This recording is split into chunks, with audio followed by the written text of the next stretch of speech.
Merci, monsieur le député. La parole est à monsieur Harry Chalus pour le groupe RRDP. Vous avez 10 minutes, monsieur le député.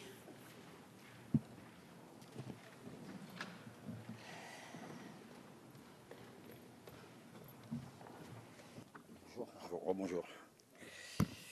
Madame la Présidente, Madame la Ministre, mes chers collègues, nous sommes aujourd'hui réunis pour l'examen de la proposition de loi visant à déchoir de la nationalité française tout individu portant les armes contre les forces armées françaises et de police. J'aurais aimé aussi comme les représentants de l'État. Cette proposition présentée par nos collègues du groupe UMP et portée par le rapporteur Philippe Meunier vise à limiter les actions engagées contre l'armée française par des hommes et des femmes enrôlés dans les actes de manifestation terrorisme en les empêchant de bénéficier de la nationalité française. Nous partageons certainement de vos constats.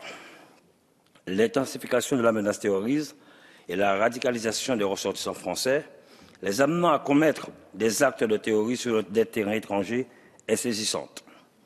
L'attaque de 3 militaires à Toulouse et Montauban les 11 et 15 mars 2012, suivie par la tuerie perpétrée au collège lycée juif Otzar Atora de Toulouse le 19 mars 2012 par Mohamed Merah, ayant fait 7 victimes, ont mis sur la scène médiatique le problème de l'islam radical. Ce problème de radicalisation des ressortissants français s'est encore intensifié suite à l'attaque du musée juif le 24 mai 2014 par Mehdi Nemmouche à Bruxelles. De même, depuis le 29 juin 2014, l'organisation terroriste État islamique en Irak et au Levant, sévissant en Irak et en Syrie, s'est proclamé État islamique en établissant un califat sur les territoires qu'elle contrôle et sous la direction de Abou Bakr al-Baghdadi, chef proclamé des musulmans partout dans le monde. Cet État islamique, non reconnu par la communauté internationale, a pour idéologie le respect rigoureux des préceptes de l'islam ainsi que la guerre sainte contre ses ennemis. De nombreux départs volontaires de ressortissants français résidant sur le territoire français à l'étranger dans le but de participer à des activités terroristes se constataient. Au 17 juillet 2014, les services français recensaient 899 personnes concernées par ce phénomène, soit une progression de 58% en 6 mois, tandis que le Premier ministre Manuel Valls, lors de son discours de politique générale du 16 septembre 2014, évoquait un nombre de 930 personnes impliquées dans le terrorisme en Syrie et en Irak. Ces départs volontaires représentent une menace majeure pour la France. Et le Premier ministre déclare que l'armée française est prête à répondre à cette menace, sans doute la plus importante de ce début du XXIe siècle. De nombreuses actions sont menées pour prendre la mesure de la menace terrorisme. Le 15 septembre 2014 a été organisée par la France et l'Irak à Paris une conférence internationale sur la paix et la sécurité en Irak, réunissant les représentants d'une trentaine d'États. Cette conférence internationale a pour but de réfléchir aux actions à mettre en place pour endiguer la progression de l'État islamique.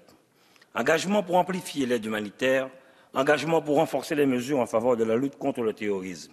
Le président de la République, François Hollande, lors de sa conférence de presse du 18 septembre 2014, a confirmé l'intervention militaire des troupes françaises en Irak dans un délai court, dès que les forces françaises ont identifié les cibles, intervention démarrée le lendemain.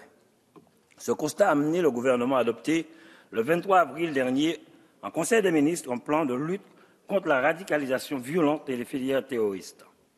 La récente loi du 13 novembre 2014 renforçant les dispositions relatives à la lutte contre le terrorisme permet un encadrement législatif de ce plan et des dispositions de prévention et de répression des actes terroristes. Cette loi institue un dispositif d'interdiction de sortie du territoire des ressortissants français lorsqu'il existe des raisons sérieuses qu'ils souhaitent se déplacer à l'étranger afin de commettre des actes terroristes ou sur un théâtre d'opérations terroristes pouvant constituer une menace lors de son retour sur leur territoire national. La loi institue également un dispositif d'interdiction administrative du territoire lorsque sa présence constitue, du point de vue de l'ordre et de la sécurité publique, une menace réelle pour les intérêts fondamentaux du pays. Cette loi renforce de plus les mesures d'assignation à résidence des étrangers condamnés à des peines d'interdiction du territoire pour des actes de terrorisme. Les dispositions de nature répressive sont également renforcées, les peines encourues étant aggravées. Enfin, elle prévoit un renforcement des moyens d'investigation et de prévention de la commission d'actes de terrorisme. Tous ces dispositifs proportionnés et efficaces permettent de répondre aux besoins de prévention et de répression des actes de terrorisme. Il apparaît donc souhaitable d'attendre la mise en œuvre effective de ces actions et il ne nous semble pas nécessaire d'encore appliquer les dispositions de lutte contre le terrorisme, d'autant que la proportion de lois soumises à notre examen nous semble comporter de nombreuses dispositions critiquables. En effet, cette proposition de loi contrevient au principe d'égalité, car elle ne peut être appliquée à l'ensemble des ressortissants français et elle introduit de fait une différenciation et catégorisation des citoyens. La déchéance de nationalité des ressortissants français par attribution, c'est-à-dire ceux dont l'octroi de la nationalité française a été fait dès la naissance pour l'intéressé, ne peuvent se voir dépossédés de leur nationalité française que dans les 3 cas. S'il acquiert une autre nationalité, s'il dispose d'une double nationalité et se comporte dans les faits comme le ressortissant d'un autre État, s'il dispose d'un emploi dans une armée étrangère ou dans un service public étranger et refuse d'y renoncer malgré injonction faite par le gouvernement. À défaut de disposer d'une autre nationalité, le ressortissant français se retrouverait dans un cas d'apatridie interdit par le droit international et notamment par la Convention internationale relative au statut des apatrides du 28 septembre 1954. L'article 15 de la Déclaration universelle des droits de l'homme de 1948 qui prévoit que tout individu a droit à une nationalité, l'article 24 alinéa 3 du Pacte international relatif aux droits civils et politiques de 1966 et la Convention de 1954 relative au statut des apatrides et de 1961 sur la réduction des cas d'apatridie. Pour ce qui concerne les ressortissants français, par acquisition, c'est-à-dire les personnes nées non françaises et qui se sont vues octroyer la nationalité française, ensuite la déchéance de nationalité peut être prononcée dans les 10 ans suivant son acquisition selon les termes de l'article 25.1 du Code civil que la présente proposition de loi souhaite supprimer. Or, l'article 25 du Code civil prévoit que la déchéance de nationalité peut être prononcée selon 4 cas. Le premier concernant le cas de ressortissant condamné pour un crime ou un délit constituant une atteinte aux intérêts fondamentaux de la nation ou constituant un acte de terrorisme. Cette déchéance peut aussi être prononcée en cas de condamnation pour atteinte commise par une personne exerçant une fonction publique à l'encontre de l'administration publique, l'absence de soumission aux obligations du service national ou encore si le ressortissant a mené des actions incompatibles avec sa qualité de Français ou préjudiciables aux intérêts de la France au profit d'un État étranger. L'article 2 de la proposition de loi prévoit l'instauration dans le Code civil d'un article 25.2 disposant de la déchéance de nationalité de tout Français arrêté, surpris ou identifié portant les armes ou se rendant complice par la fourniture de moyens d'un acte contre les forces françaises ou leurs alliés. Nous ne sommes pas plus favorables aux pistes d'amélioration proposées par le rapporteur en commission des lois. En effet, les amendements visant à instaurer une perte de nationalité assortie d'une interdiction de se maintenir ou de revenir sur le territoire français à la place de la déchéance de nationalité pour les Français binationaux de naissance ou par acquisition nous paraît tout aussi contestable.